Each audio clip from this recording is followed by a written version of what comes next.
Great job, Diana. Thank you so much. That was amazing.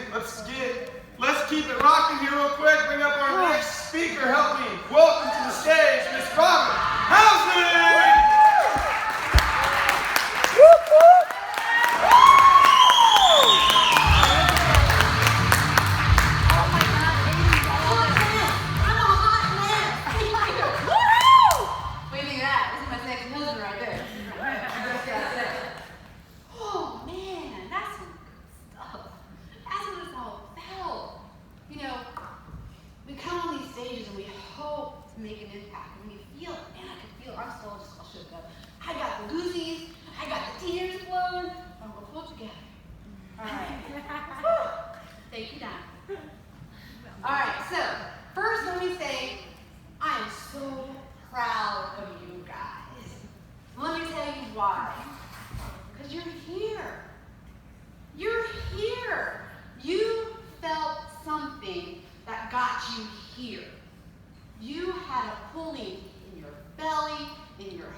Lots of people didn't take that invitation up, but you did. You took action. You have to hear the voice. Take the action. Dude, you're not people. You're here. Let's hear it. Say, woo!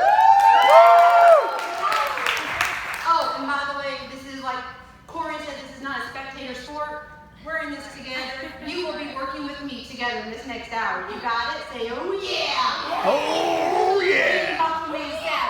Right? From WWF back in the 80s. Snapping the Slim Jim. Oh yeah. Do it again. Oh yeah. When I say, do you feel me, you're going to say, oh yeah. That's right. You got it. Participation sport. Okay. Now before I get into the meat of what I want to talk about, I want to give you a little bit of a PSA, a public service announcement. I've watched you guys last night and today so far, and you're going to keep doing this. You're writing down the notes in your journals, which is exactly what you should do.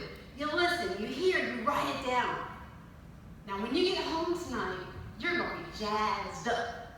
I'm going to do all this stuff. I got 40 things written down. I'm doing them all tomorrow. Don't do that. It doesn't work that way. You can't do that. Your body can't make that many changes overnight. If you try to do that, you're going to set yourself up for failure. We ain't about failure here, are we? Say, no, we ain't about failure. No. We're about rising up. So we're going to show you how to do that successfully. Don't try to do all that stuff. But look at your list, okay? Look at your list, read it, say it out loud even. The ones that touch you, that pull you, that juice you up, Kurt likes to say, that's what you're going to do. Pick one, maybe two. Do those two things until they feel normal. Small changes lead to the big accomplishments. Start with one or two. Then when you do those, add more in. Okay? Don't do it all at once. So set yourself up for failure. Set yourself up for success. Got it? Let me hear you. Are you down with that? Say, oh yeah! Oh yeah! Okay. So a little bit about me. You saw the picture of my lovely husband. You got to see him in the marriage panel. I am Robin Housley. I grew up as Robin Swab in Houston, Ohio. Who knows Houston? See, you guys know because you're close enough. You see that down in Dayton, you're like, what? Where's Houston? Right? You blink and you miss it. So I grew up in the cornfields of Ohio. Small town girl. Small town world. Graduated 68 people. It's very small. Now when you grow up in that small of a community, it's cool because you have that local feel of family support. Everybody knows you. They're there. The bad thing is everybody knows you. And they're there. They know everything about you. And another bad thing about growing up in a small community like Houston is as you're growing up, your world is this big. Because it's Houston, right? Small town. How many people are from a small town? Anybody else? You know what I'm saying then. Small town world, small town view. You don't see that you have possibilities outside of that unless you go somewhere to expand what you see as your possibilities. Even as a teenager, I knew that. So I knew the minute I graduated, I needed to get the heck out of Houston, right? Those that stayed, God bless them. Bless their little heart, right? But I had to get out. I didn't know what I wanted to do, but I knew I wanted something else that Houston couldn't give me. So I joined the Air Force. 10 years. Best decision I ever made. Changed my life, changed my world, changed my view. It's exactly what I needed it to do. It taught me a couple things. First thing it taught me is you can build a community outside of where you grew up. You don't need to come from a small town to build yourself a community. The military is an amazing family, a community across all the branches. Now, we make fun of the Army because that's what we do. Army makes fun of the Air Force. Nobody makes fun of the Marines because they're badasses. You just don't do that. You just let the Marines be Marines. But it's like a sibling family thing, right? I can say that. They can say that. But don't nobody else talk about my family. So you can build that community. You don't have to be born into it. You can build it. Rise. It's a community. We're building a community to support and have each other's back. It taught me that. The other thing that it taught me was an amazing way to train. Because we have the best military in the world. Do you know why we have the best military in the world? Because we're trained to be the best military in the world. They have an amazing training model. It works. What they do works. It sounds crazy, but it works. And we're going to use some of that today. I got just a few minutes with you guys, but I'm going to take you through the training. Are you guys down with that? Yeah. Oh, yeah. Oh, yeah. Are you down with that? Oh, yeah. Give me some really macho man. All right. So, who else, has anybody else in here served in the military, been in the military? So a couple of you guys will understand what I'm trying to say. So, when you go to the military, those training instructors at basic training have a scary job, believe it or not. Because they have all you crazy people showing up on their doorstep, and they got to train you. Train all these people from all these different walks of life. So you get on this bus, and you go to your basic training unit. And, you're stepping into your military career. This is huge. It should be a celebration, right? You step off that bus, your training instructor's there with flowers and a hug. Right? Right? No, of course not. Heck no.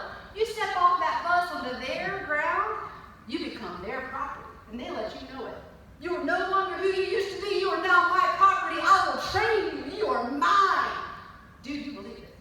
Scares you. Shakes you up. There's a reason they do that, right? They break it down. They bring all these people in from all these different walks of life. At the end of 8 weeks for the Air Force, because we're wussies, 12 weeks for Marines, basic training, you got to step out as a soldier. That's a lot of work in a short period of time.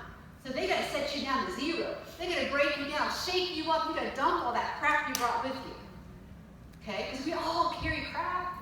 We all have baggage. When I showed up, I had all my stuff from little old Houston, Ohio. Well, not after I stepped on that bus. They shook it right out of my head. I never thought about it again. So we're going to do a little bit of that. I'm not going to scream much. I'm not going to scare you, I hope. I may point. So are you guys down for that? Oh, yeah. Oh, you can be trained. I love it. You're listening. Okay. So here's what we're going to do. I'm not going to yell. I'm not going to scream. I'm not going to do that stuff. But what I am going to do is we got to tear you down to set you at a baseline. I need you to be here so we can start to get here. All right? Like Val said, to get up that mountain, we've got to clear all this out. I'm going to do that with a little bit of truth and honesty. You guys ready? Are you down with that? Oh, yeah. Okay, so here it is. Are you ready? Where you are today, who you are today, how happy you are right now, what you've accomplished right to today, all of that, everything, 100% your fault. 100% your fault. Your responsibility for where you are right now. Now I know, look, it got real quiet, didn't it? Nobody wants to hear that. Because once you take responsibility, you can do something about it. I have arguments with this, discussions with people all the time. They're like, but Robin, you don't know. I just went through la la la la. You don't know what happened. You don't know what this. You don't know that. I don't care. Because what I do know is when those things happen, you made a decision. And you made a decision because you, second truth of the day here, are 100% in control of you.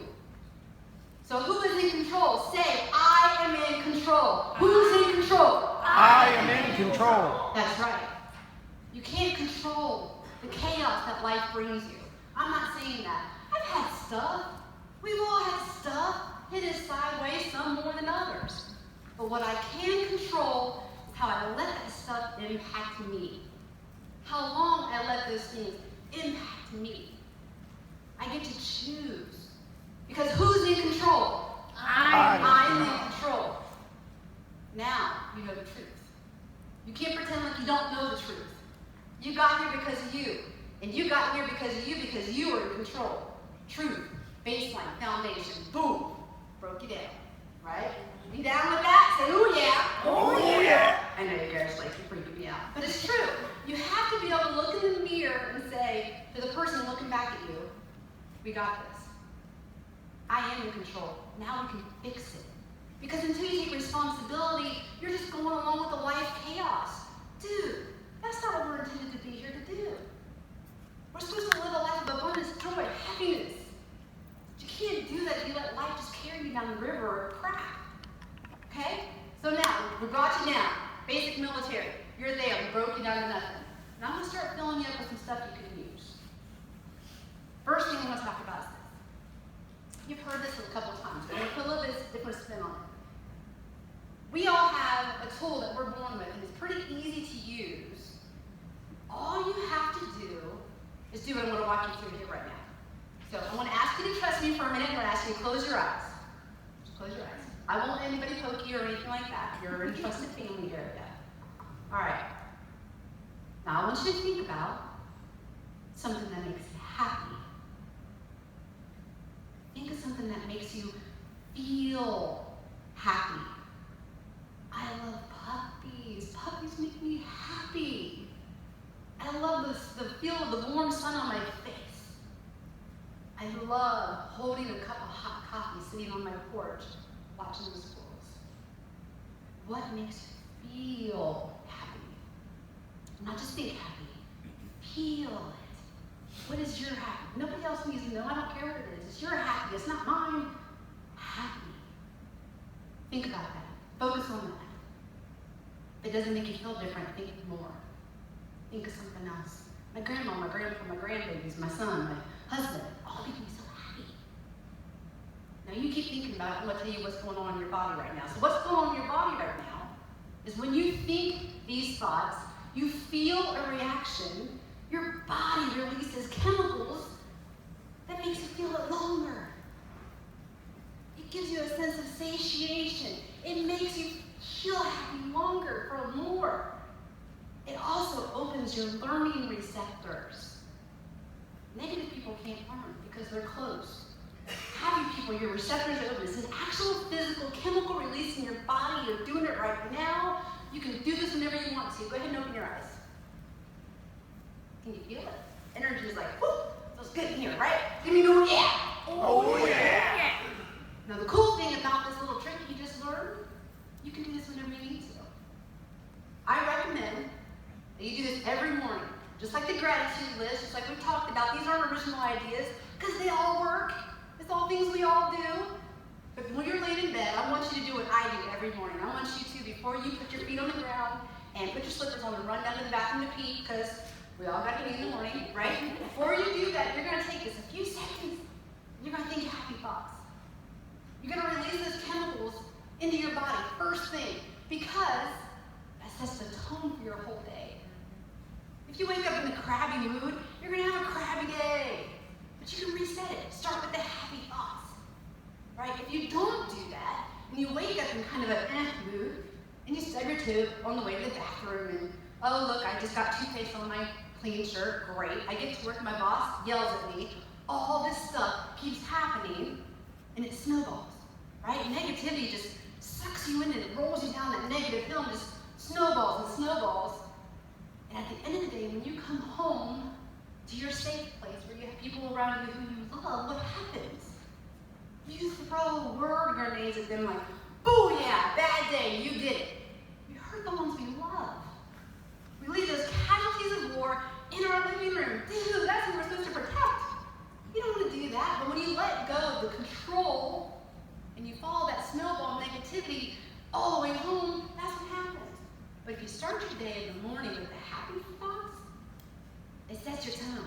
And then as you're going through your day, if you're starting to feel like you're getting sucked into that negativity, and you're rolling down that hill on that snowball, you feel it. All you have to do is this, say, stop. Do it with me, say, stop. Stop. But stop, do it. Stop the snowball. Now think about your happy stuff. Reset. Boom, just like that. Instant reset. Now you're releasing good chemicals. Now you're at least level playing around, even if you don't feel real happy. But you stop the negativity. Do you feel me? Give me an oh yeah. Oh yeah. And you can do this because who is in control? I'm in control. No, say it. Who's in control? I'm in control. That's right, and you can stop it. You have to start to become aware. Okay? Become aware, stop the bad, fix it. All right, there's your first tool. Now let's talk about the brain. So I am a science girl.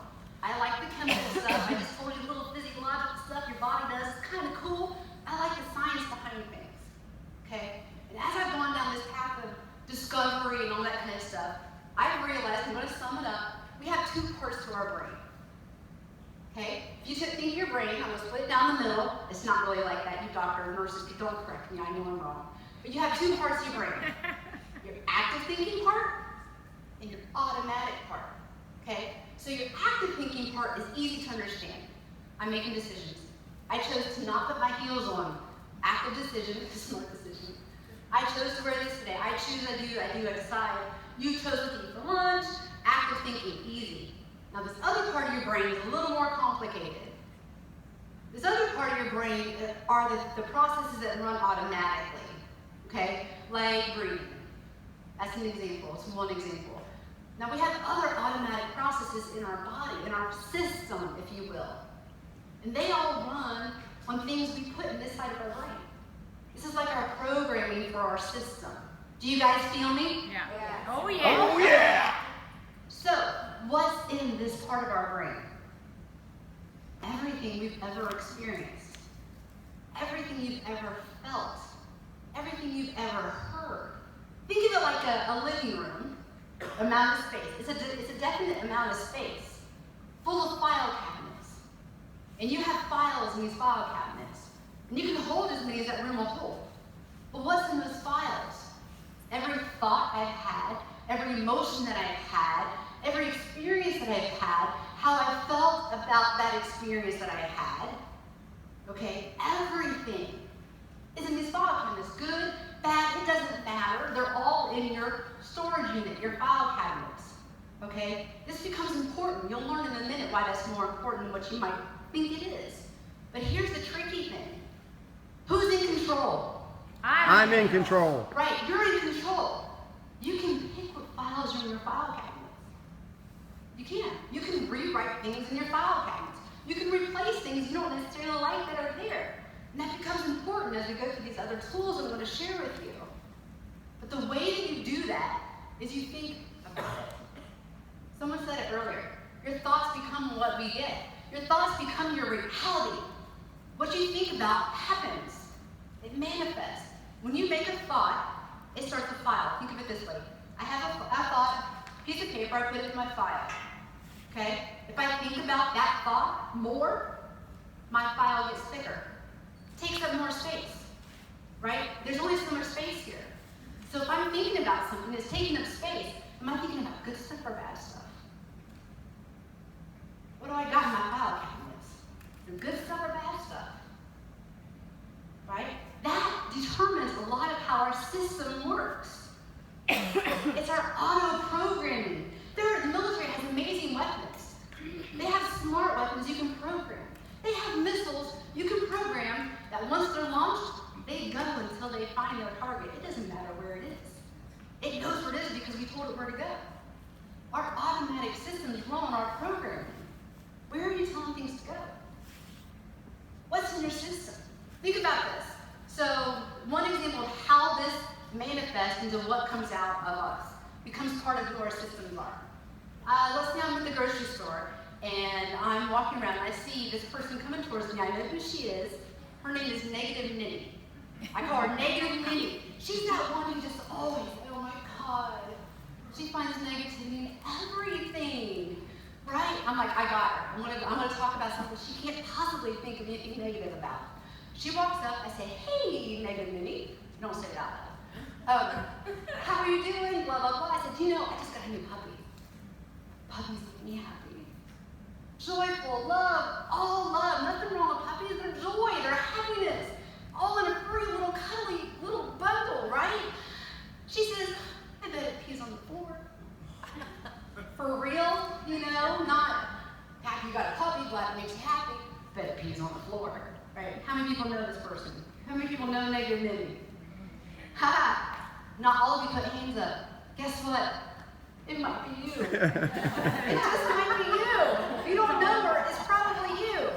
But that's okay, because who's in control? I'm in control. Right, so you can fix it. Negative Minnie can fix it. The reason she does that, she doesn't mean to be a butthead. She just doesn't, her programming is full of files over here that are negative. She's done it for so long, she's thought about negative stuff so much. All her files over here are like one. So when her automatic systems kick in, it reads these files, it's like, oh, she wants to be negative.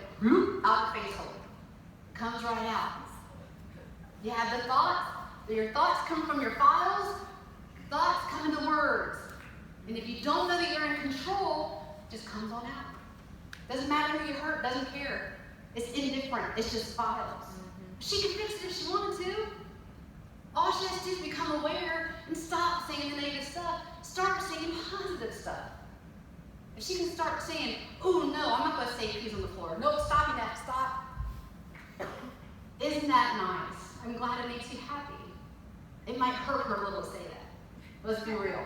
But if she does that, she's trying to replace her files with things that aren't negative. Now that's the extreme example. We all have a mixture of files in our subconscious, in our little program over here, right? Those impact our system. Now we're going to talk a little bit about our weapon systems. So military training took you down to nothing, right? Gave you a happy tool, happy words, happy thoughts, that's how you can fix things. Give you an example of not to be negative Minnie. Cool, we're there. Now what about our weapon systems? There are two weapon systems I want to talk about. And the military has similar weapons. The military has a great surveillance system across all the globe, and it's constantly scanning for threats. It's a threat detector, an alarm system, right? We have that too. We're born with it, right? I mean, as a small child or an infant, that if you're approaching danger, your body says, ooh, danger, run or fight. Basic instincts, right? We all have some of that. But our alarm systems are supposed to do more than that. And they have to carry us through our life so we can survive. Ours have worked so far, we're here, right? But if you think about the way that it works, our alarm systems are always scanning. It's looking for input. It's looking for sounds, feelings, taste, all of our senses. It's scanning all this in our environment all the time. And if it has a reason to think something's a threat, it'll go ting, threat. Now, how does it know what a threat is? Well, we have that one file in our file cabinets that we were born with. How to survive basic stuff. Don't walk in front of cars. That kind of stuff. We kind of are born with that. Ooh, a threat's coming, an animal's trying to attack me, I better not be here. We have that file, but what did I say about the other files?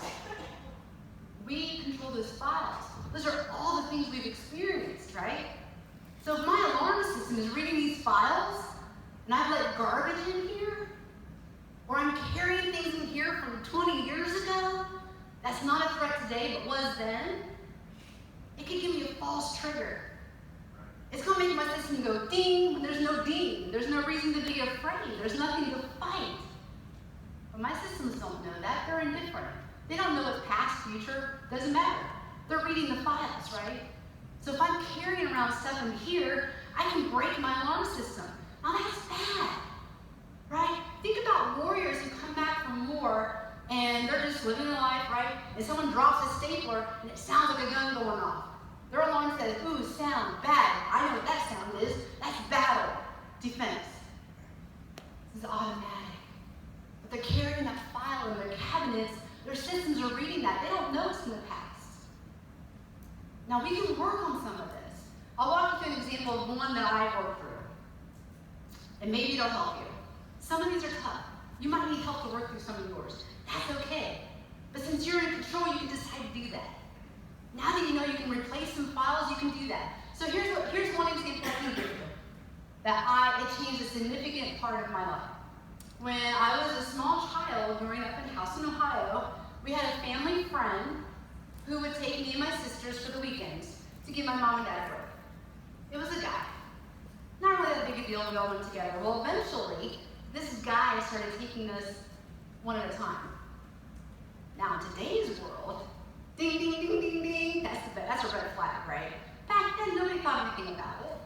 My mom and dad knew him, they trusted him. Was about 6.5 years old. So what do you think he did when he took kids by themselves on a weekend trip? Bad things, right? So this guy molested me sexually for a couple of years. All the bad things you can think of was what he was doing, right? But I'm a little kid, I'm 6.5 years old, right? My alarm system went off. It said, ooh, that's bad. That's not right. That shouldn't be happening. But I didn't have enough files or experiences in here to have many choices when my alarm system triggered on it. So it didn't have a lot of choices. The only thing I knew what to do was to hide, right? Now I couldn't leave, fight or flight, that instinct. I couldn't physically leave. I'm a little kid in this guy's car or whatever. But I hid. That little girl, scared little girl, hid in part of my mind. I just went away. I detached from the situation. It's the only thing I could do. I couldn't stop it. I felt powerless. He took away my control. So I hid. That's what I did. 2 years. It got me through 2 years of it. One day it just stopped. I don't know why. He probably moved on. As sad and scary as that is, he probably just moved on to somebody else.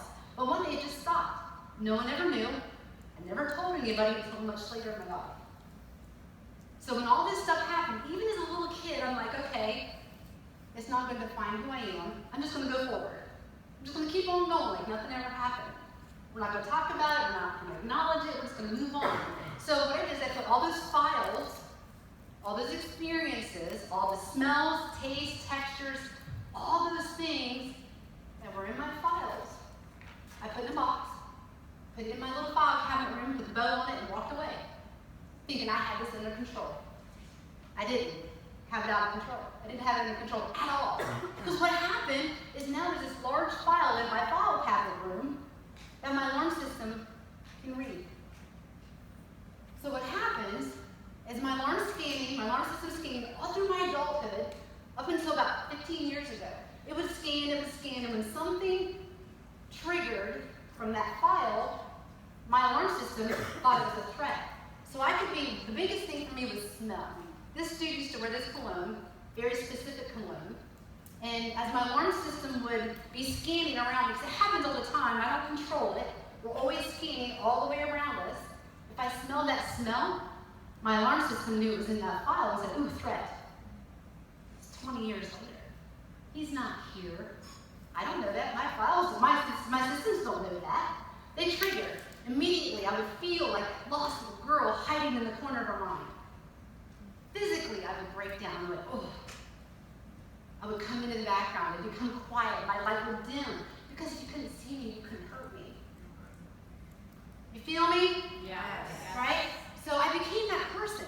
Now, along this journey, someone told me that I was in control. Because who's in control? I'm in control. Right, so once you know you're in control, you can start to fix things. I'm like, hey, I'm in control. I don't like this. I want to fix this.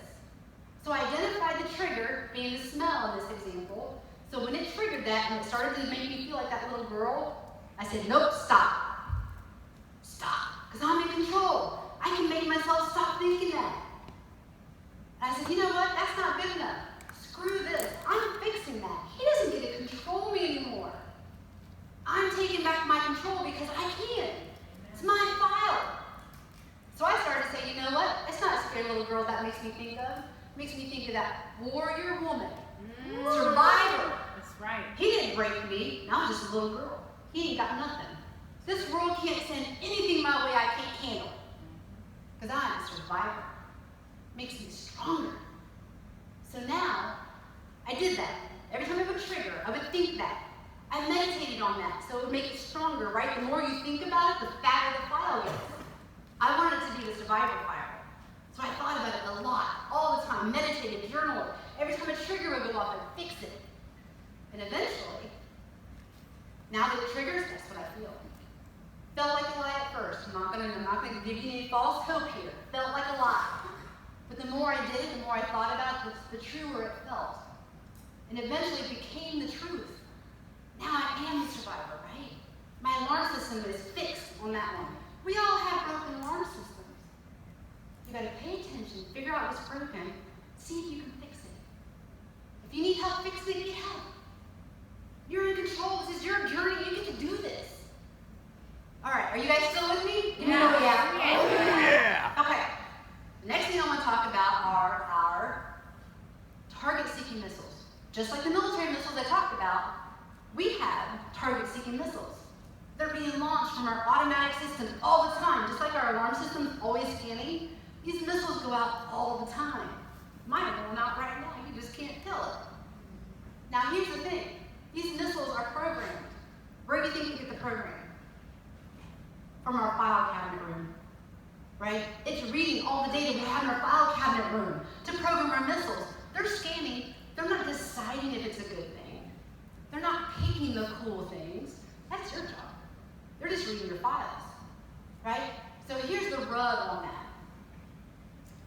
If you don't know where you're going, if you don't know where you want to get to, and you haven't thought about it at all, you got all these random files in your file cabinet room, your missiles are scanning all these files, they're going in a million directions. Right? Now the cool thing with the missiles are, the more missiles you can get going in a single direction, the more momentum you have, it will pull you that way. Without you having to think about it. It just goes that way. Negative Minnie doesn't think about being negative, she just goes that way because that's where her missiles go. Okay, so if you don't feel like you're going anywhere, think about what you're telling your missiles to go after. Are you thinking about your goals? Are you thinking about the person you want to be? Are you thinking about something you want to get to? Are you thinking about anything? If you're not, your file room is a mess. Fix it. Start thinking about things. Identify your targets. And you do this by thinking, okay, what do I want to be? I want to be a person that when someone looks at me, they know Robin can help. She'd be glad to help. She's always got a smile. She's light in this world. That's what I want. All the time. I'm not always that person. That's my husband. I'm not always that person. But I try really hard to be. I think about being that person a lot. So I have a lot of those files in my file cabinet. So where are my missiles taking me? On a path to be that person. You have to give them a place to go. If you don't give your missiles a target, they don't know what to do. And you wonder why you can't get anywhere. Because they're going off in a million different directions, and you're just kind of like, I don't know where to go. Guess what? You're in control. You can tell them where to go. Who's in control? I'm in control. That's right, you're in control. Now, something else our military has that's critical to have a successful military is a battle plan. So we have our baseline, we're all soldiers now, we all have a little basic tools. We have our alarm systems, they're working. We have our missiles, they're armed, they're ready, they're dangerous. Now what, right? Gotta have a battle plan. What are we going to battle for? My grandpa marched in Patton. He was a ground troop. And when he was over there, he sent my grandmother troop movement maps. They're so cool. Probably incredibly illegal that he did that. But he's gone, so it's okay, I'm not getting him in trouble. She's doing that in a little while. But he has these maps, and they're so cool to see. Picture a map, it's probably what? 6 feet long, it doesn't matter. They're so big. They have like Germany and Austria and other countries. Geography is not my strong suit. But the cool thing is they have battle movements on it. So you have troops start here, they have dotted lines, troops get here. That's where they gotta get. It's a map, it's a battle plan. That's not the cool part. The cool part is, that's not the only route on the map. So that's the main route, that's what they wanna do, right? But a good general knows you have to plan for some obstacles, okay? So not only is it that main route, there's another dotted line here. just in case something goes wrong here. Well, we can't go that way. That's okay. We thought about it. We can go this way. Still gets me here. Get me? Still gets me to the target. Now, it doesn't only have an alternate route from the beginning. It had alternate routes like halfway through the primary route. So if they got started down this path, we're feeling good about it. So yeah, we're getting there. We're going to do some stuff. Oh, crap, ambush. Now what? They blew up the bridge. We can't go that way. Well, halfway through, they have another route. Because the general thought enough about the possible things to plan for them ahead of time so it didn't take them completely off course as they were going through the battle. That's what you do. Where do you want to get to? What's your target? It doesn't have to be your long-term target. I'm talking a battle, not the war. What's your battle plan? What does this look like? Okay, direct route, boom. Got it. All right, I'm there. What about a couple obstacles we can think about? Now, I'm not saying stress about all the what ifs. That's not what I'm saying. But we know that there are some obstacles that probably are going to pop up, right? Let's say, for example, at my day job, I'm going after a certification or something. That's here. What could take me off? Here's my direct route. Start studying and test here. 3 months later, whatever it is. What could take me off route? Oh, I don't know. A special project at work could come up. Detract me, right? Or squirrel, something comes up I have to do. Okay, I know this could happen. How do I overcome that? Well, I could, reprioritize, drop a little, make a little extra time here. It'll still get me here. It might be a month later. But I'll still get there. It's okay. Right? Or how do I plan? Oh, my kid's soccer season's coming up. I'm going to have less time in eating. How do I plan for that? So just plan for things you can kind of see. Right? You've got to have a battle plan. Now, the cool thing is once you have a battle plan and you've written it out, now your missiles have files to read. Right? You've thought about it. Think about it more. You got more of those files. There's more missiles that can take you that way. It's going to launch you in that direction. Do you feel me? Say, oh yeah. Oh yeah. Is this all making sense? Yeah, yes. Right. Look, we're an amazing military unit, all right here. We're our own general. Because who's in control? I'm in control. No, who's in control? I'm in control. You can fix it. You just gotta start paying attention, becoming aware. Right? Get your military unit working for you. Not just randomly leaving casualties of war at your house because you had a bad day. Boo, don't do that. I love him. I don't want to make him feel like crap because I had a bad day. I just want hugs. Right? Just give me a hug, honey. Right? My happy place. That's my happy thought. His hugs are part of my happy thoughts. Okay, so that brings me to the conclusion of our military exercise. Are you guys feeling powerful? Yeah. All right. Are you guys feeling powerful? Yeah. Yeah. All right, let's do a little recap, okay? Who's in control? I'm in control. Okay, now repeat after me because we're going to army train. You're going to repeat after me. I love my army guys, I really do. They crack me up. You can talk crap about me, it's okay. Air Force is all right. All right. My happiness is my choice. My happiness is my choice. Because it's your responsibility. 100%. I will become aware. I will become aware. So you can see what's broken. You gotta look. Gotta take a look at it. If you don't look, you ain't gonna see. You can't fix nothing. I will fix what's bad and broken. I will fix what's bad and broken. My thoughts. Thoughts. My words. My actions. I will know my battle plan. I will know my battle plan. I will control my weapons. I will control my weapons. All right, now, last time. Who's in control? I'm in control. Who's in control? I'm in control. Who is in control? I'm in control. That's what I got. Thanks, guys.